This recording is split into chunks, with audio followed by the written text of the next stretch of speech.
In this video, I'm going to show you how you can turn off vibrant visuals here within Minecraft Bedrock Edition. This is going to work for any version of Minecraft Bedrock Edition, so if you're on PC, Xbox, mobile, it doesn't matter, this is still going to work. But before we dive into this, make sure to like the video and subscribe to the channel with all notifications on. It really does help the channel and lets us know that you want more content like this. First things first, if you are in a world, go ahead and pause the game and press save and quit and return to your world list. From here, go back to the main menu and select the settings option right here.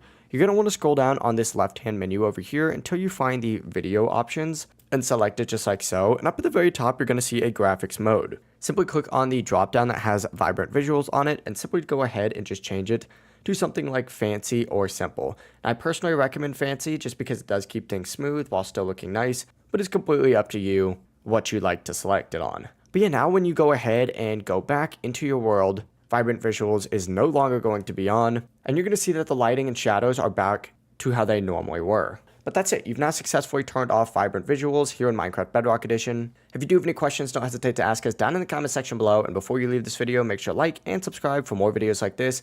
It really does help the channel, and we'd greatly appreciate it. Have a great rest of your day. Peace.